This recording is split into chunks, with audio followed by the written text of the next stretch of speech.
현대 사회를 살아가면서 우리에게 참 중요한 것 중 하나는 바로 루틴입니다. 여러분들은 어떤 루틴을 갖고 계신가요? 어떤 사람은 이렇게 말합니다. 루틴이 우리의 삶을 잡아주는 뼈대와 같은 역할을 한다. 그만큼 요즘 살아간 바쁜 현대 속에 루틴은 바로 우리의 삶의 중요한 기준이 됩니다. 그런데 하버드 대학교 신학대학원의 연구원인 캐스터퍼 카일이라는 사람이 쓴 책이 하나 있습니다. 한번 보여주시면 바로 리추얼의 힘이라는 책입니다. 굉장히 어려운 책입니다. 리추얼의 힘이란 무엇이냐 하면 이 카일은 이 책에서 단순한 반복, 의미 없이 무언가를 같은 시간에 하는 것, 그런 루틴이 물론 중요하지만 그런 것보다 한 단계 더 나아간 것을 바로 리추얼이라고 말합니다.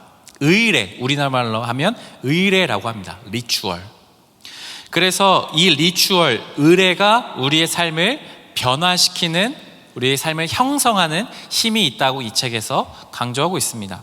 그러니까 리추얼이라는 것은 무엇이냐 하면 어떤 반복적인 행동에 대해서 내가 그것에 의미를 부여하고 목적을 부여하고 그것을 계속해서 반복하는 것을 말합니다. 예를 들면 이런 겁니다. 나는 점심을 먹고 산책을 할 거야. 산책을 뚜벅뚜벅 합니다. 매일 그냥 아무 생각 없이 그냥 돌면 이것은 루틴이겠지요. 하지만 리추얼은 무엇이냐? 내가 그것을 걸을 때 나는 이 시간은 하나님께 기도하는 시간이다. 걸으면서 하나님께 나의 생각과 나의 기도를 올려드려야지. 의미를 부여하고 반복하면 이것이 나의 리추얼, 의례가 된다라는 것입니다. 그러면 이 리추얼 계속해서 반복하면 어떻게 되느냐? 이렇게 의미를 부여한 리추얼이 바로 우리의 삶을 새롭게 형성하고 새롭게 바라볼 수 있는 시각을 열어준다라고 이야기하고 있습니다. 하나 자막 보여주시겠어요? 그래서 최승근 교수님이라는 분은 자신의 책 예배에서 이렇게 얘기합니다. 의례는 본질적으로 사람들을 특정하게 형성하고 변화시키는 힘을 가지고 있습니다. 이것은 일정하고 반복적이며 공동체적이고 상징적인 행위를 통해 이루어집니다 라고 되게 어려운 말을 하고 있습니다. 또 하나 예를 들어볼까요? 여러분, 우리가 결혼식을 하게 되면 요즘에는 이제 너무 자유롭게 결혼하는 분들이 많긴 하지만 대체로 이거는 바뀌지는 않는 것 같아요. 결혼할 때 신랑이 먼저 입장하고 그 다음에 누가 입장하죠? 신부가 보통 입장합니다. 그럼 대개의 경우 누구와 함께 입장하시나요? 신랑의 아버지와 함께 입장합니다. 그러면 뚜벅뚜벅 오시면 한 중간쯤 좀 더 오면 신랑이 딱 가서 어떻게 해요? 그 신부를 이렇게 받고 또 아버님께 감사하다고 이렇게 안고 돌아서서 이렇게 결혼식 제 앞에 딱 쓰죠. 여러분, 결혼식도 중요한 의례입니다. 이게 무슨 의미일까요? 그냥 내가 당신의 딸을 취하겠습니다 뭐 이런 의미입니까? 아니죠. 내가 그렇게 키우던 그 딸, 이제는 그 가정 안에 있던 그 딸이 이제 돌아와서 나와 함께 하나의 가정을 맺고 새롭게 독립하겠습니다. 그래서 결혼식을 다 한 후에 마지막 순서가 항상 뭔가요? 신랑 신부 행진이죠. 행진을 뚜벅뚜벅 걸어간 의미가 뭡니까? 축하해주면서 새로운 삶을 잘 살라고 하죠. 그 모든 것들을 공동체가 함께 바라봅니다. 축하해줍니다. 그런 것들이 바로 의례입니다. 그래서 결혼은 무엇을 의미하냐? 이제 새로운 삶을 살아갑니다. 이제는 부모님께 독립하겠습니다 하는 것을 상징적으로 표현되고 있는 것들이 결혼식이죠. 결혼식에 참석한 사람들은 그것들을 보면서 이게 결혼이구나, 그것을 그냥 무의식적으로 보지만 익히는 거죠. 결혼은 독립하는 거다. 이게 바로 의례라는 겁니다. 사람들은 이런 많은 의례들을 통해 우리의 삶을 형성하고 변화하고 배운다라는 것이죠. 그래서 여러분, 오늘은 무슨 날입니까? 추수감사절입니다. 추수감사절, 매년 한 번씩 우리 교회, 영세교회는 10월 셋째 주에 추수감사절로 예배를 드리죠. 앞에 보시는 것처럼 많은 풍성한 곡식과 열매들을 우리에게 주셨음을 상징적으로 놓고 기억하며 하나님께 예배 드리는 날입니다. 매년 이때요. 그럼으로써 우리는 무엇을 기억하게 되는 걸까요? 이 반복되는 행위를 통해서 하나님이 우리의 삶을 돌보시고 우리의 삶을 지탱하시고 우리의 삶에 먹을 것, 필요한 것들을 주시는 분이 하나님이라는 것을 기억하는 날입니다. 또한 거기서 더 나아가서 내년에도 하나님이 이렇게 우리의 삶을 돌보아 주시고 지탱해 주시기를 하나님께 간구하고 하나님께 감사하는 날이 추수감사절, 그것이 바로 오늘의 의미와 목적일 것입니다. 그래서 오늘 이 추수감사절 하나님께서 주시는 신명기의 말씀을 통해 반복적이고 어떤 것을 우리가 계속해서 기억해야 하는지를 신명기 8장을 통해 조금 더 살펴보려고 합니다. 신명기 8장 7절부터 9절까지 말씀을 우리 세번역 성경으로 한번 읽어보도록 하겠습니다. 우리 함께 읽어보겠습니다. 조금 길지만요, 함께 읽어보겠습니다. 시작. 주 당신들의 하나님이 당신들을 데리고 가시는 땅은 좋은 땅입니다. 골짜기와 산에서 지하수가 흐르고 샘물이 나고 시냇물이 흐르면 땅이며 밀과 보리가 자라고 포도와 무화과와 석류가 나는 땅이며 올리브 기름과 꿀이 생산되는 땅이며 먹을 것이 모자라지 않고 아무것도 부족함 없는 땅이며 돌에서는 쇠를 얻고 산에서는 구리를 캐낼 수 있는 땅입니다. 아멘.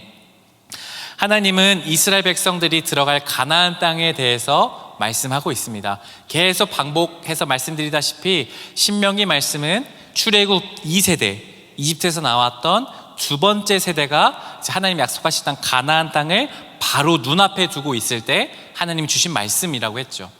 그래서 하나님 이렇게 말씀하는 겁니다. 모세를 통해 말씀하는 것이죠.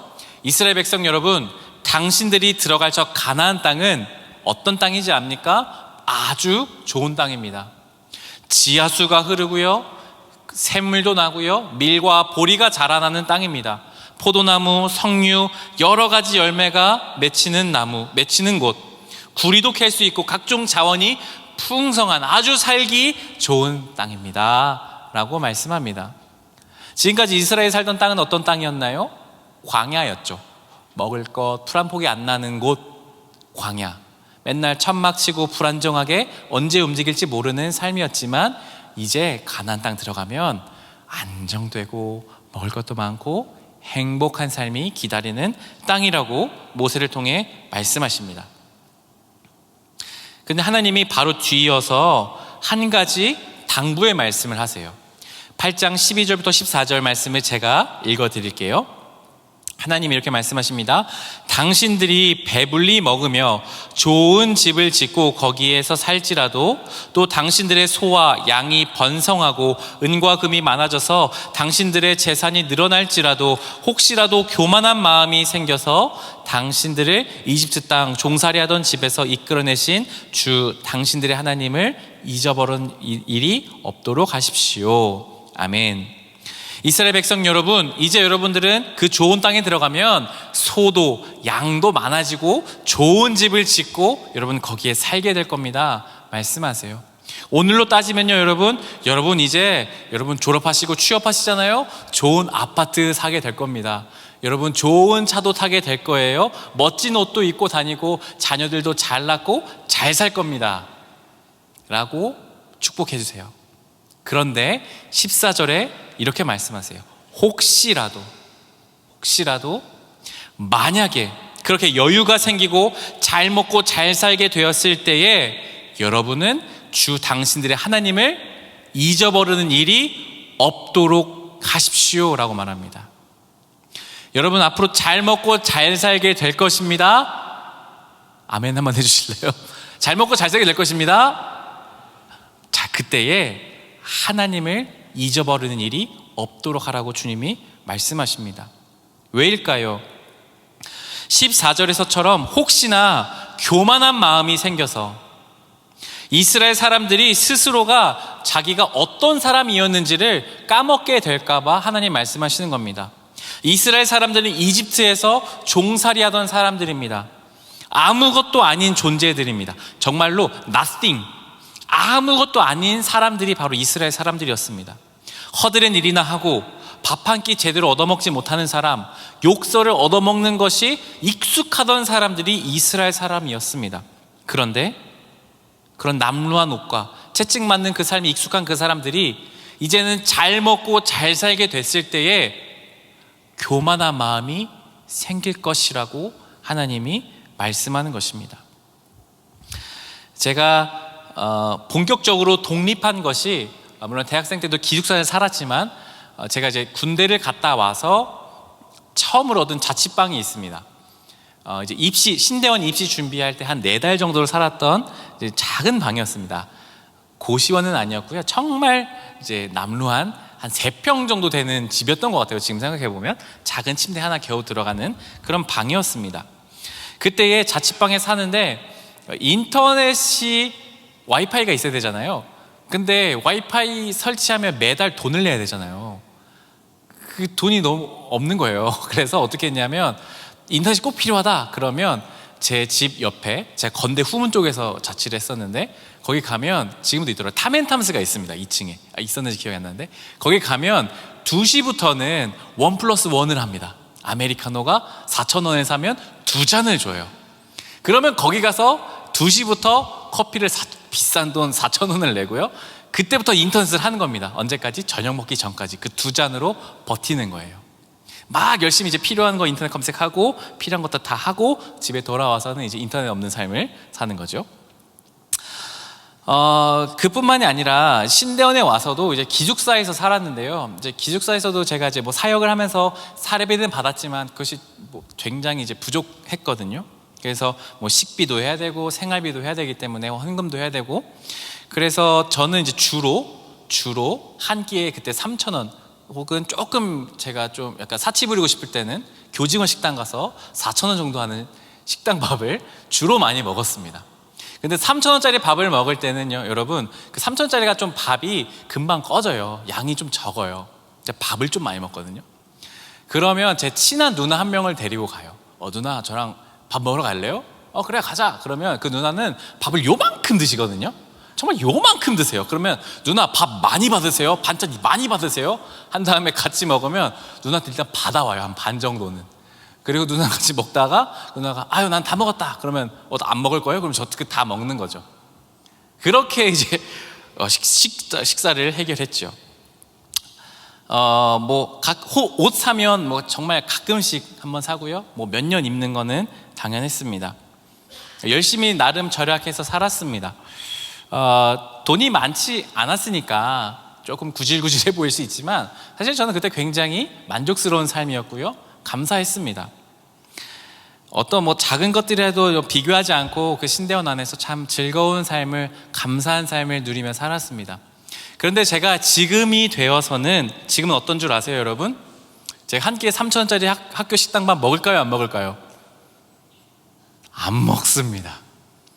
저 제 아내한테 가끔 말해요. 우리 파스타 먹으러 갈래? 오늘 시켜 먹자. 당당하게 말해요. 그 정도로 이제는 저도 조금 어느 정도 사례비가 늘었습니다. 뭐 시켜 먹을 수 있고 외식할 수 있는 정도의 여유가 있어요. 그리고 교회에서 제공해 주시는 집이지만 넓은 집에서 잘 살고 있습니다. 10년도 더 된 차지만 저 차도 있는 사람입니다. 놀랍지 않습니까? 괜찮지 않나요? 제가 그 전에 살던 삶이랑 비교해보면 정말 많은 복을 받았어요. 정말 쾌적한 삶을 그 전에 비하면 살고 있어요. 집이 한 10배는 넓어진 것 같아요. 막 축구할 수 있을 것 같아요. 자동차가 있어서 저 뚜벅이로 안 살아도 돼요. 그런데 여러분, 제 안에 자라나는 생각이 뭔 줄 아세요? 조금만 더 많았으면 좋겠다. 집이 조금 더 좋았으면 좋겠다. 차가 조금 더 좋은 차면 좋겠다. 조금 더 갖고 싶다. 조금 더 최신식에 있었으면 좋겠다. 그게 제 정직한 생각이었습니다. 제가 이전에 살던 삶의 수준을 잊어버리고 내가 주신 것이 얼마나 감사한지를 잊어버리니까 뭐가 나온 줄 아세요? 불평이 나오더라는 겁니다. 만족하지 못하더라는 겁니다. 하나님, 저는 왜 저 좋은 차 못 타나요? 저 이 정도 공부했으면 하나님 이 정도는 좀 해야 되지 않습니까? 하는 게 제 정직한 제 내면의 본질적인 마음이더라는 겁니다. 이게 뭔 줄 아세요? 사람의 본성입니다. 교만이죠. 한번 화면 보여주시겠어요? 따라해 볼까요? 교만은 하나님의 은혜를 잊어버리는 것이다. 다시 한번 해볼까요? 교만은 하나님의 은혜를 잊어버리는 것이다. 하나님의 은혜, 아까 제차님도 은혜 주셔서 감사하다고 고백했는데, 은혜는요 여러분 쉽게 말하면 선물입니다. 하나님이 공짜로 우리에게 주시는 것입니다. 우리가 받을 자격이 없지만 하나님이 값없이 주시는 걸 은혜라고 합니다. 교만이 뭐냐면 그거를 까먹는 거예요. 하나님이 나에게 주셨다는 걸 까먹으면 어떻게 되는 줄 아세요? 자연스럽게 이거 내가 얻은 거야, 내가 공부해서 얻은 거야, 내가 심대원 3년 열심히 공부해서 내가 열심히 좋은 교회 와서 내가 얻은 거야, 내가 돈 잘 아꼈고 내가 그렇게 살아서 열심히 악착같이 모아서 내가 이렇게 살게 된 거야, 내 힘으로 된 거야 라고 말하는 것이 교만입니다. 이게 바로 최악의 하나님 앞에 서는 방식입니다. 교만이요. 아담과 하와가 왜 죄를 지었을까요? 교만했기 때문이죠. 하나님의 은혜를 까먹고 이거 내 거야, 먹어도 되겠지 라고 생각했기 때문이죠. 하나님이 아니라 내가 하나님 되는 방식이 바로 교만입니다. 최악입니다. 이게 내가 하나님 되는 게 최악입니다. 그게 바로 오늘 하나님께서 염려하시는 것입니다. 신명기 8장 17절과 18절 말씀을 제가 읽어드리겠습니다.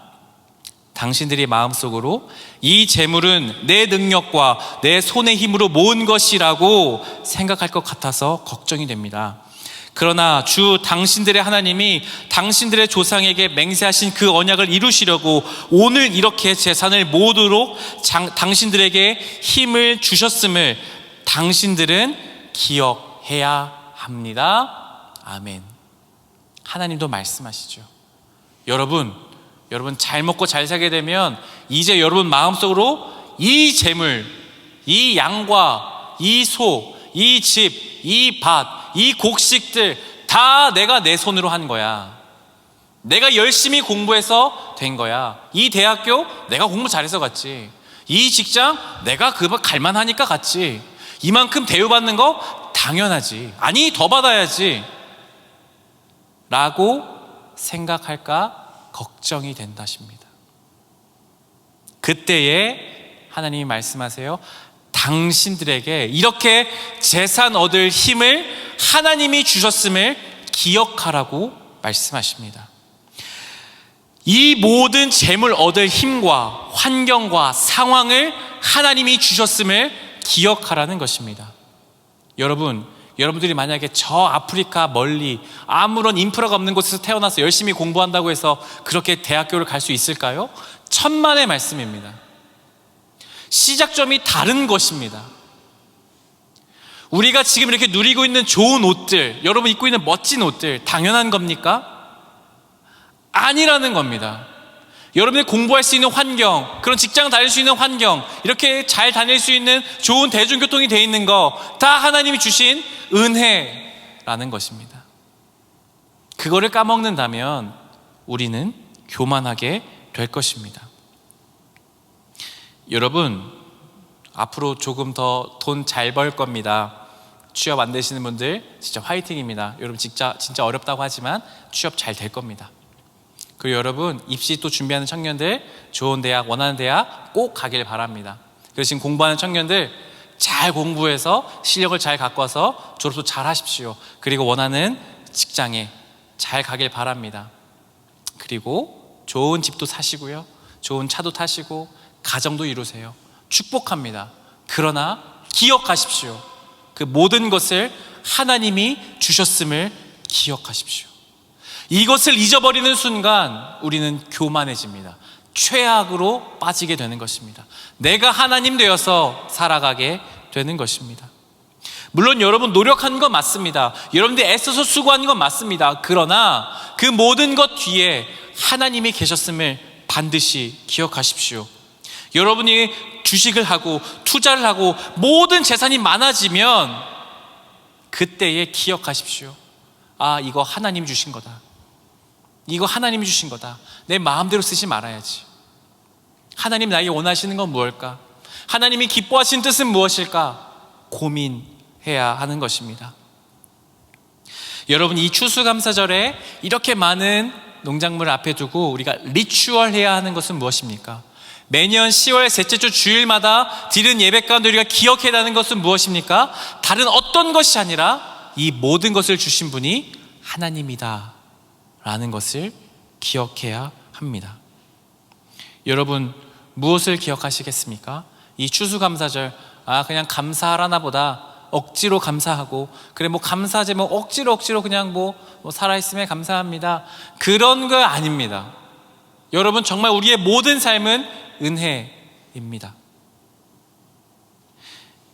여러분, 앞으로 여러분 영세교회를 다닌다면 10월 셋째 주마다 이거 보실 거예요. 볼 때마다 이거 예쁘다고 기억하는 게 아니라, 이거 주신 거 하나님이구나. 지금 내가 입고 있는 이 옷 하나님이 주신 거구나. 내가 지금 누리고 있는 삶, 나의 재능, 나의 달란트, 나의 직장, 나의 집, 나의 가정, 나의 친구들 하나님이 주신 거구나. 그것들을 기억하십시오.